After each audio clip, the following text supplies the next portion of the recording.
Well, ooh, it's a little chilly in here. Oh no. Must have to reset this real quick.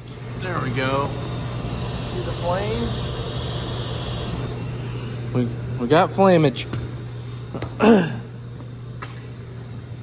Sometimes with these oil burners, you just gotta reset them so that they'll, I don't know. Sometimes they just do that, they get picky or they run and they regulate and it doesn't quite sense that the temperature in the room is dropping, or maybe it cavitated on oil, who knows. It's a little low, but not that low. Anyways, well, we are so freaking close. I mean, so close to getting this thing smoked in it, getting it running. Like I said before, all the oil lines, everything's hooked up. We had to make one line, or we found another line in our stash that went from the cooler down to the motor. I got the battery in. My dad was zip tying wires up and all that.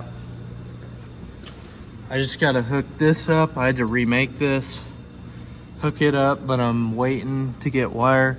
This is the charge wire to charge the battery.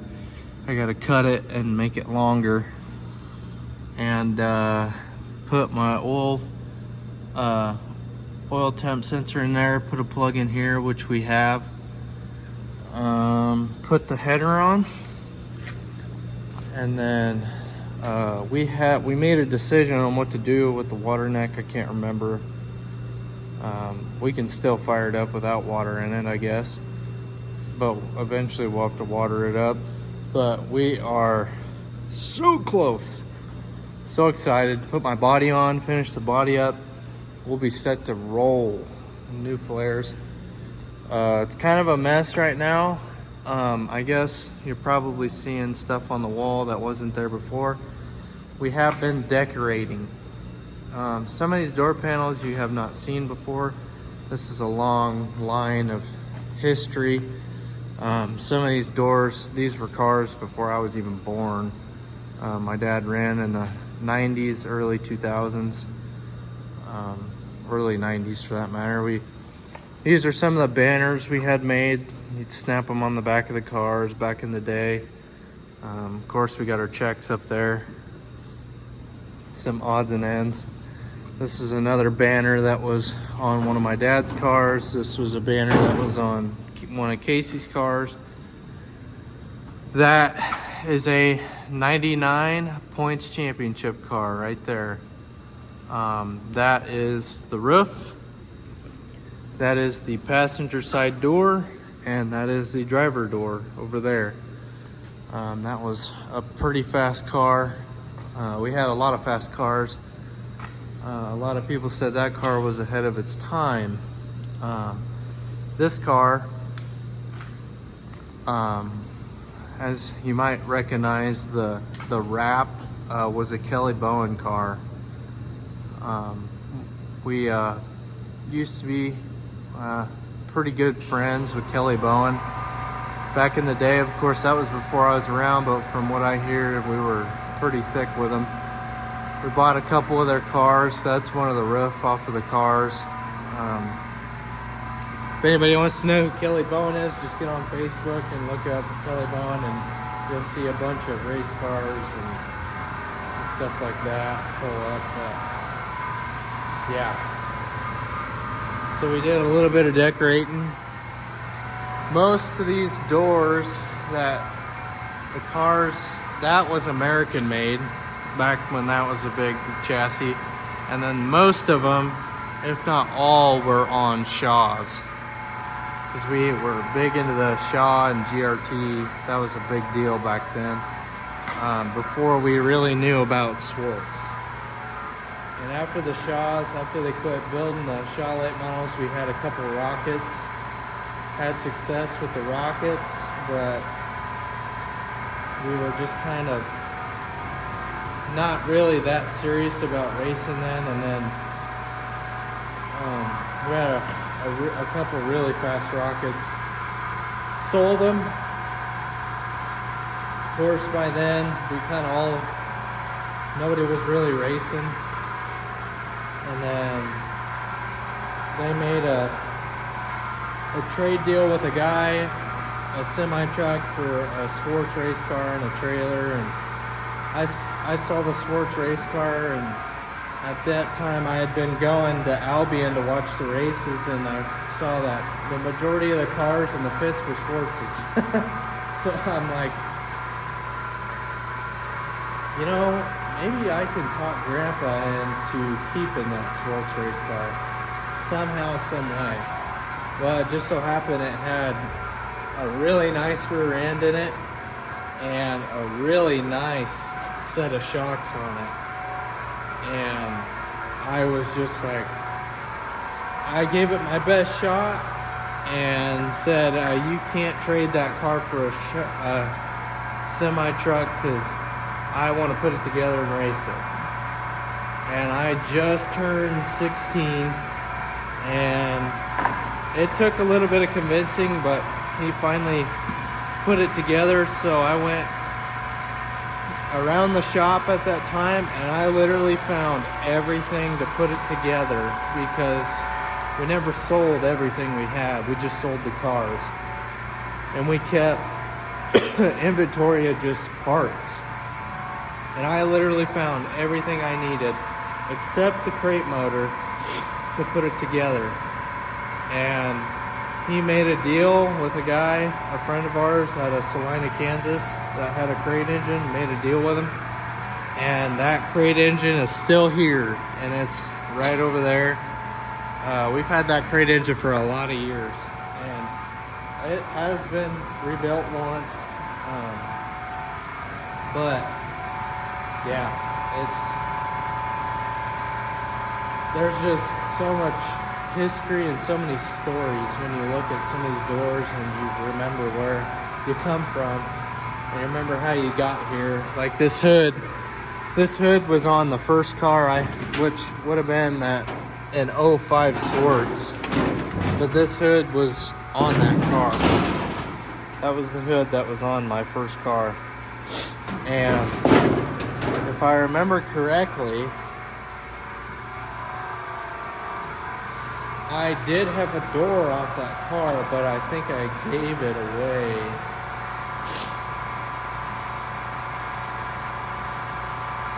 Nope. I gave the first set of doors away, yes, but this door right here would have been on that car, actually. I ended up getting tangled up and in the back stretch at Junction Motor Speedway, and I flipped that car a couple times, and it ended up ruining the car.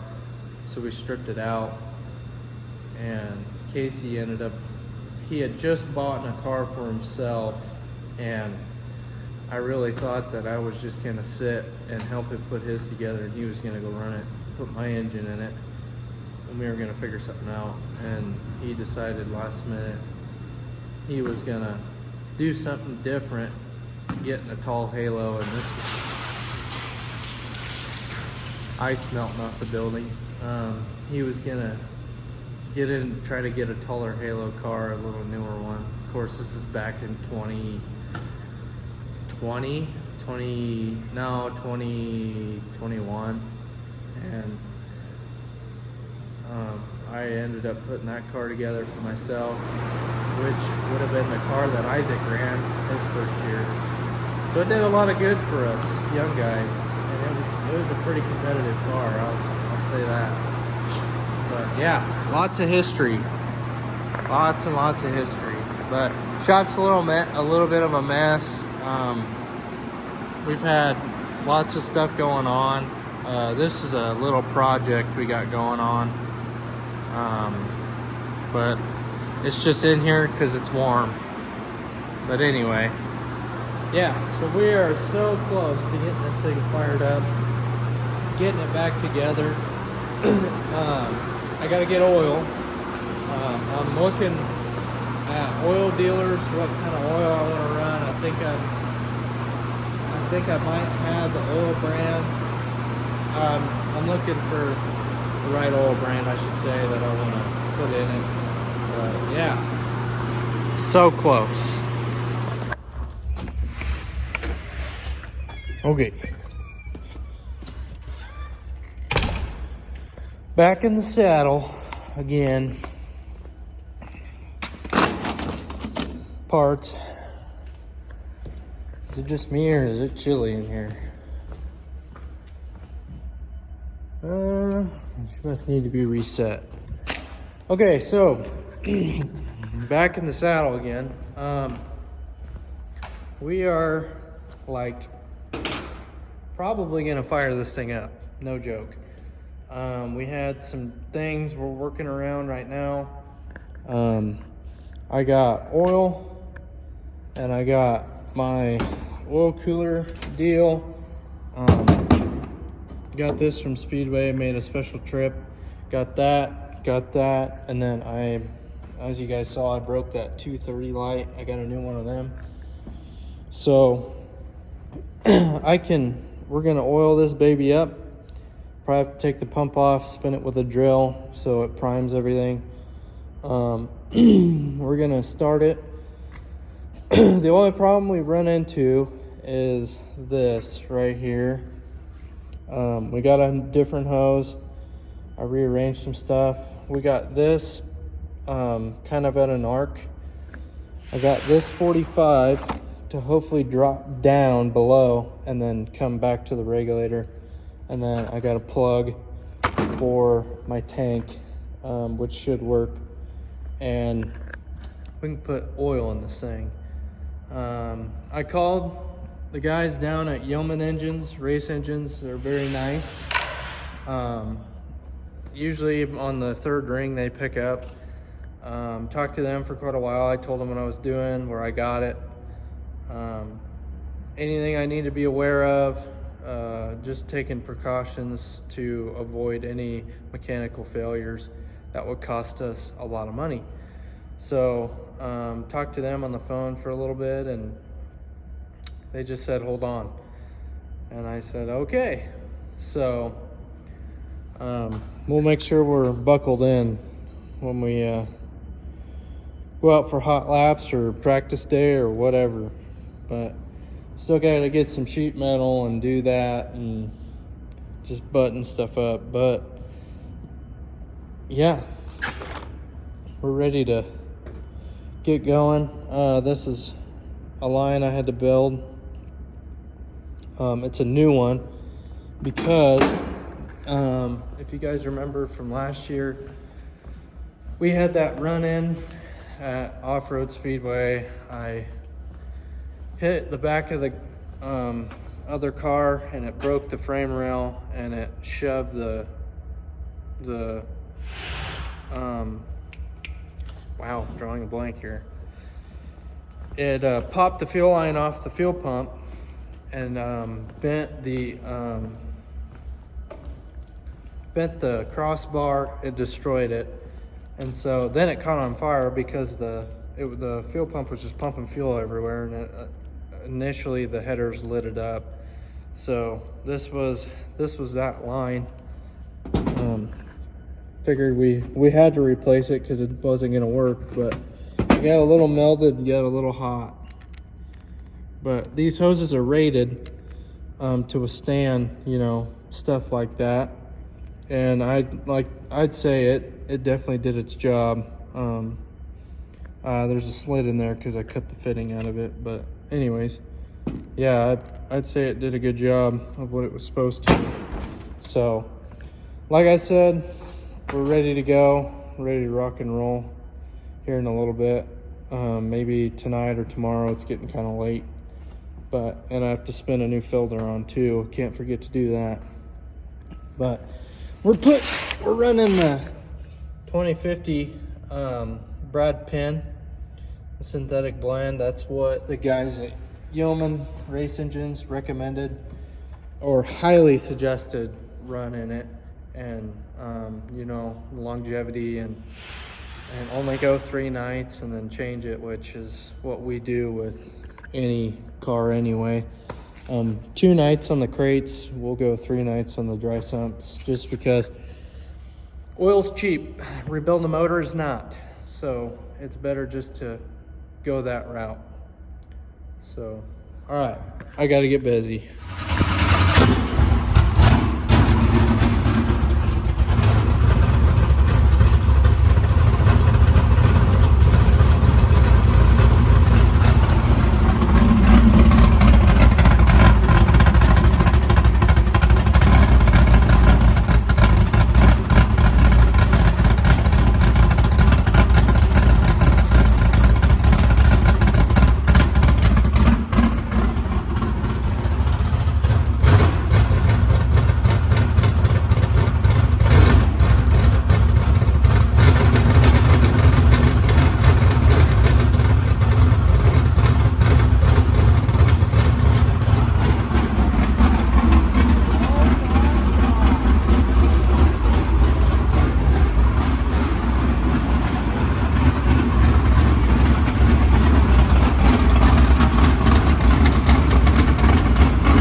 satisfied. No oil leaks. I've been fighting one line and it finally quit dripping. So I think it's safe to say that we got that fixed, and we can continue to keep going with other things such as the body work, which is pretty much all we have left to do. And then after we get the body finished up, it's setup time, and we are running out of time, literally. There's a couple High Plains late model races coming up, so yeah, I'm glad we got that fixed.